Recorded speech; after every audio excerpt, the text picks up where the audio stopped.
So on day 11 we're going to look at some key design principles, and that means layout, it means fonts and colours, and it also means the use of images on your page. So this allows you to take a page which you may be struggling with, and just with a few simple tweaks just make it look so much better. It's a common thing that I come across with people, is that they say, I don't know how you make pages look good. I'm not doing anything special actually. There's some very simple design tricks, and not even tricks actually, just principles that you can follow that will turn a ooh kind of page to a reasonably good looking page. So that's what we're going to cover today. So let's start with that. By now I'm hoping you've had enough time to practice and play around with the editor and funnel manager and so on, and now you can start looking at these principles, of which we're going to cover three things. First of all, we're going to look at, number one, how people process a page, or how their brains process the page. Number two is layout, spacing, alignment, fonts and colours, that sort of thing. And number three is images, how to make sure they load fast as possible, and also how to make them look good again for the brain. When people are processing a page, when they're looking at a web page, they're not thinking consciously how it's arranged. But if it's well arranged and well laid out, actually they're not thinking about it at all. They're focusing on the content and the words, which is what you want. So a good design actually can go unnoticed, which is your target. A bad design causes the reader to start thinking, well, what do I read next? You know, what does this flow here? Why is that colour there? And why is that font different? And why is this alignment bad? I can't quite work that out. They're not thinking this consciously, but they are thinking it subconsciously, and it's distracting them away from what you want to do, which is look at the page and make a decision. That's the only thing they should be doing when they look at your page, is deciding whether to click that button or not. They shouldn't be thinking about anything else, and they certainly shouldn't be thinking about how to read or process the web page. So I've got an example on the screen if you're looking at it. If you're looking at the traffic sales book, it's printed on there, but let me show it to you in real life. This example here that I've screen grabbed here, I'm just going to flick across to it. Now, what do you immediately look at? And if your answer is I don't know, then you're bang on, to be honest with you. I don't know what I'm doing here. These menus, video, list, number 10, new, these adverts, I'm completely lost. I'm trying to work out what I've got to do. And you know what? The vast percentage of people will go, oh my God, I haven't got the time to look at this, I haven't got the patience to look at this, and I certainly haven't got the inclination to look at this. You know, try three. There's what, 1, 2, 3, 4, 5 things there. Well, there's 6 lines of text. How do I get that then? Do I click on these? No, I don't click on those. So where are these? There's a URL there. Do I have to type that in? No. So do I choose one of these? Or oh my God, hang on a minute. Now we've got menus popping up here. Memberships. I don't know. I don't know. You know what? I don't know what you want me to do. There's stuff broken here. Oh, do I click on that? No. Flash. These things, or these expand? Oh look, these things expand as well. Oh, more choices, more choices.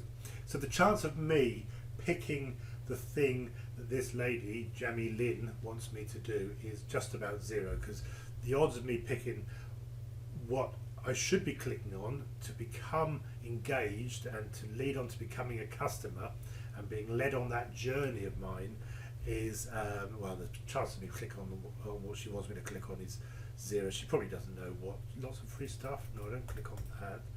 I do click on these things, I suppose. Anyway, you can see what I'm saying. It's just like a, it's actually the URL is, we've got jamilin.com, and then we've got agelessskincare.com. Is that clickable? No, it's not clickable. Yeah, anyway. So, you get my drift. Less is more, and particularly when you're talking about landing pages and conversion pages and funnels, you want to lead the person by the hand subconsciously. They don't even know they're being led to what you want them to do, and that means not creating web pages like that. Please, just because you can do something doesn't mean you should. So that's what I mean by that. And I'd say a good design goes unnoticed, because you don't want people saying, oh, what a lovely looking page. You want them to say, click that button, you should have seen what I got. That's what you want. Okay, number 2, layout, spacing, alignment, fonts and colours. So let's start with layout. Human brains, they like order. So in from that instance, which is why t4s offers you a full width, half and thirds in terms of columns. You can split them further, should you with the split element page element, can be teeth. But generally speaking, you want order on your page. You want things to be of equal width across the screen, because the brain will then be able to interpret it, process it naturally. So try, if you're using columns, to stick with the rule of halves or the rule of thirds. If you have to, go with quarters. If you've got 3 columns and then a big column, make that big column worth 2/5. So you've got 3 1/5 followed by 2 1/5 in the wider one. Try and just space out everything on equal widths across the page. Again, easier for the human brain to process. Okay, so moving down the page. White space. This is a big thing of mine because it's so easy just to click and drag something down the screen in t4s. There's no excuse why you can't space out your elements. Let's look at this example on the screen here. I'll zoom in. On the left, this person, me as an example, didn't bother with putting any white space in. Big chunk of text, a blue box and a button. It just looks ugly. The right hand version, the paragraph is split up, so it's easier to digest in smaller chunks for the brain. I can read it. We do some little tricks there with short sentences and so on to break it up so the brain can read it. You know, think of when you're reading a novel. The blue box is spaced out again and the button's spaced out again.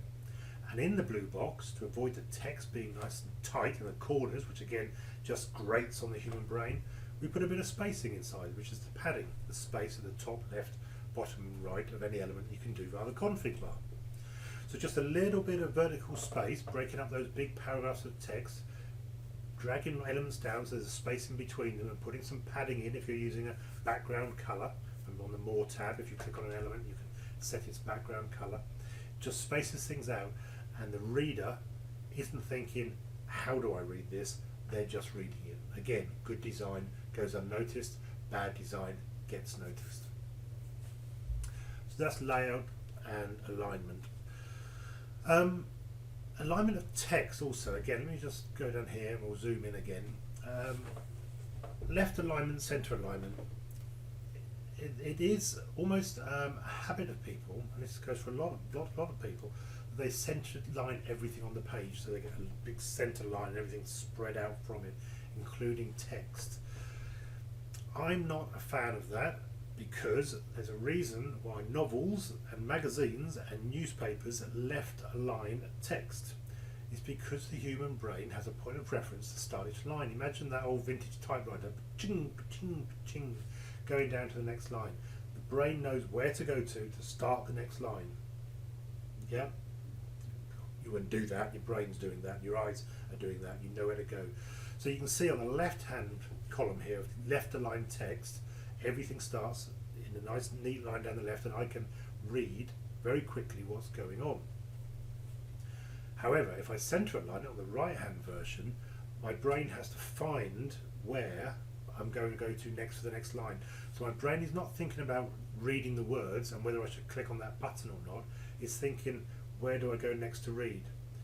Subconsciously, but it's taking that brain power away from what you want that brain to do, which is decide if they want to click on that button. If there's call-outs and if there's exceptions, obviously break the rules. You know, the blue box on the right-hand side, because it's a call-out with a different background colour, could be centre-aligned. Headlines could be centre-aligned. Quotes could be centre-aligned. Buttons can be centre. Everything can be centre-aligned, but use it in context where it's different to the body text. If it's body text, generally speaking, you'll want that body text to be left aligned because it's easier to read. Exceptions to every rule.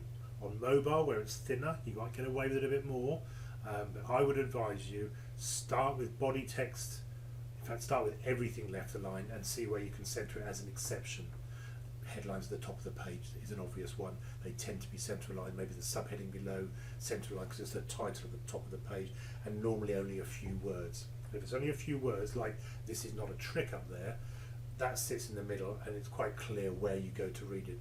But long sentences that wrap around, start on left aligned and then see if it looks and works and reads easy when it's center aligned. Okay, right, the last one is, I'll call it the devil of temptation, which is fonts. You can add fonts from Google Fonts, the free Google Fonts available in T4s so easily, and you can pick from the hundreds that are available. Doesn't mean you should. Okay, so try and calm down when it comes to fonts. Again, lots of fonts, and we can go back to, let me just flick back to this. Lots of fonts makes it hard to understand. Pop it back.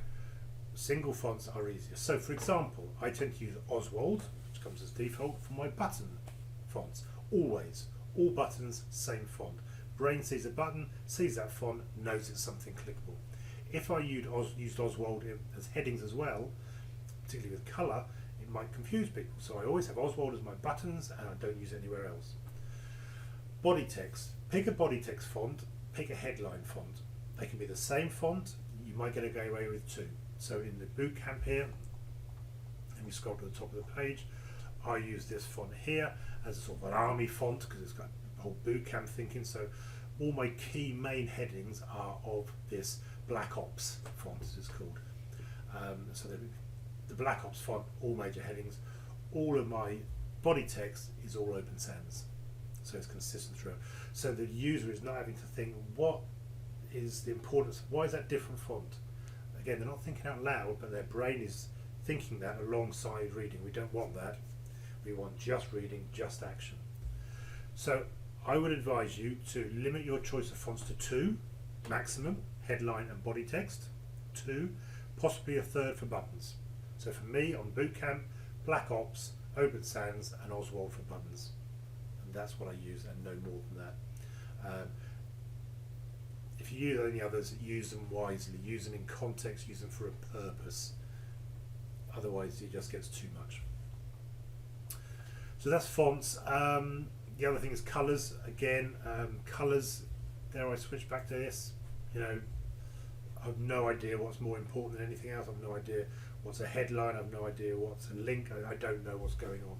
So when you're using colours, pick colours consistently and limit them. So if you've got a headline colour, fine, stick to it. If you've got a body text colour, stick to it. If you've got subheadings or inline headings, stick to it. If you've got button colours, stick to them. Try and stick to them throughout and try and keep them consistent. In the bootcamp, I have the green, I have the black and white, the text I'll skip. So I have the green and I have the light yellow and I have a brown. So you know, these are my colours here, the greens and this sort of off greeny yellow colour, and that's it. So they're all army colours, just from the bootcamp thing. If you've got a brand and you've got blue, orange and white with black text, stick to blue, orange and white and black text. Just because you can use lots of colours, don't. However, and again, there's always exceptions to these rules. You can use colours to highlight something that you particularly want to stand out. So on the let me just flick across to get the pack. As it stands today, the Academy pack, and actually that's not the one, I beg your pardon. Let me go to start here and I register. So you get the offer. So here I've disrupted the colour scheme, and this is called disruption. So when you go from a normal set of colours to something different, it stands out. You're breaking the rules on purpose. So you know, suddenly black, white, yellow, further down big old yellow, you know, things stand out, and then I'm back to the same colour scheme for the buttons. So I've used bright yellow here with black to disrupt the person from what they were looking at before. It's completely different to what it was before, so that it stands out. So you can use colours intentionally where you don't follow your standard palette. So use them wisely. Okay. Right, images. Images, again, we've got the rule of halves, thirds and quarters. Rule of thirds tends to win. This applies for images, applies for movies. Yes, there's always exceptions to the rule. I agree and I get that. But generally speaking, if you're struggling to make your images look something special, use editors, and I've got some links on the page here to gimp.org, which is a free editor, and pixel, pixlr.com/x, which are free resources that you can use. GIMP is an application, Pixlr is a online editor. They're free. You might be lucky enough to know Photoshop or something like that, same sort of thing. But you can use all of these to apply and crop the image to the rule of threes. Crop is where you reduce this, you take a section of the image out of the whole lot to focus on the subject matter. And when you're cropping, using this image here, overlay a grid. You can do it mentally, you haven't got to go crazy on this, but overlay a grid and look at where you're positioning the subject. And if they can intersect these lines of thirds, you're doing what all movie directors do and artists do and so on and so forth when they paint a picture. If the Mona Lisa hadn't been sitting in the middle and had been just slightly off centre, people would have looked at it and gone, why is she off centre? They should be thinking about that. So this image of Thor, as it turns out, is sitting there down one side of those thirds, and his shoulders are intersecting across. And then his hammer is down in that bottom corner of the thirds.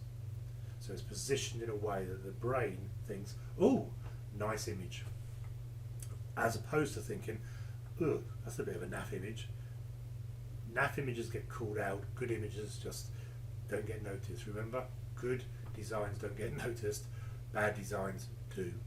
So that's the basis of images. When you upload them to T4s, you can upload any size image. This is about file size. It's not image size and dimensions, it's overall file size as saved on your disk, on your hard disk, on your computer's disk.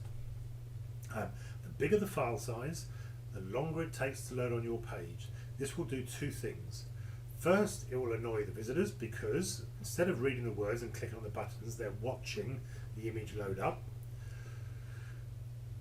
Related to that, the page may load up slowly, which again means they're waiting, which is just bad, because if someone's waiting for a page to load, they're immediately narked off, so we don't want that. And second, if you're relying upon things like Google to index your page, Google wants fast loading pages. So for those reasons, there's three in there really. We don't want slow loading images that load up as people wait for them to appear. We don't want pages which take ages to load, and we don't want Google getting narked by slow loading pages. We want the file image to be as small as possible. So again, using GIMP or Pixlr or Photoshop or whatever, before you upload to T4s, make it look good with your rule of thirds or whatever, but also reduce the overall size. Now what size, you might ask me? Good question. If it's going to be on the screen, and I'll just measure this image just as an example, this image is 554 by 309. Okay, this is not an exact size. It's about 500 pixels wide. I would not bother uploading anything more than double the width and the height in terms of dimensions. I would resize it in Photoshop first and then save it. Why double? Why no more than that? Well, it's double because some people have wonderfully juicy high-res screens that make images look pow and brilliant. If they've got one of those high-definition screens, high-resolution screens, then it will show the image sort of squished in but twice as good, without getting too technical about it, being totally non-technical about it, but it will display it at twice the resolution everybody else gets to see it because it's twice as big to start with. It can shrink it down and show, hang that detail out to the viewer. If it's on a normal screen for the rest of us, fine, it will just be shrunk down and display and look like we would expect it to look like. So I would always save the image dimensions more or less twice the width and height that I expect it to appear on the screen. And I'm not saying go and measure the pixels and be perfect, but if an image is only going to be a couple of hundred pixels wide, don't make it 1,000 wide by God knows what high. If it's going to be about a couple of hundred wide, save it at 400 wide by double the height as well. Finally, to reduce the size, if you're in something like Photoshop or one of their many other applications, if it's a photo, it will normally be saved as JPEG, JPG or JPEG as a file type. Photos of JPEGs tend to be smaller. If it's line art or clip art, PNG tends to be smaller. When you save it, just check out the two version sizes and see which produces a smaller one. Chances are photos will be JPEGs, clip art and line art will be PNGs. Generally speaking, that's what is typically found. There's always exceptions, but 9 times out of 10, if not more, that will be the case. And also, as a little bonus, when you're saving as JPEG, normally you can choose the quality as a percentage, like Photoshop and so on. So for me, JPEGs I save as 80%, and if you can imagine it's sort of an exponential curve, by dropping it 20% you save a big chunk of file size. And it makes a big difference, but it's not visible to the human eye because a photo, just like Thor here, you know, there's gradients of greens in the tree and the sky and everything, and that 20% drop in quality just isn't seen by the visitors, but it does reduce the file size by quite a lot. You can experiment and go to 70 or 60%, but I find 80% is about the sweet spot, and you can experiment to see, you know, for each image which it would be, but you know, I nearly always say that 80% for JPEGs. And PNGs for clip art and line art, like our little friend the bot. Okay, that's a whiz through some key basics. Let me just go through them very quickly again. Simple is best. We don't want the brain to be trying to understand the page. Good design doesn't get noticed, bad design does. Make your pages simple for the reader to look at it, understand, and only make one decision: do I click on that button? That's your goal. Use spacing. Drag elements down so there's white space between them. Break up big paragraphs of text so the brain doesn't have to think and, you know, focus. It can just drop down to the next paragraph. Use padding inside elements where there's a background color, for example, so you get a spacing around the text so it doesn't look and give the brain a jolt. Alignments, generally speaking, left align unless it's an exception, like maybe a headline or subheading, maybe a button. Start with left and then see if it does look better center aligned rather than the other way around. Fonts, I would stick to a body font and a headline font, and if you want a button font, they're the three I always have: headline, body, content and button. Any more than that, use as an exception to highlight something. Same with colours: text colour, heading colour. You can have an accent colour and button colours if you so wish.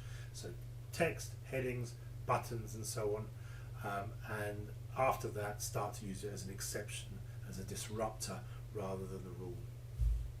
Images, reduce them before you upload to t4s, JPEGs for photos, PNGs for clip art and line images. Reduce your JPEG to 80% if you can. Use GIMP or pixlr.com/x if you haven't got Photoshop, or if you've got Photoshop or something like that. Awesome, go for that. When you're taking an image, don't just take it and use it. Have a look and see if you can cut the box out which highlights on the subject matter within the image, crop it, and then use those rules of thirds to put the subject matter in a sweet spot on the image itself. And that's that. That's key design principles. So just using those basics, I'm hoping you'll be able to get your pages up a notch in terms of looking good.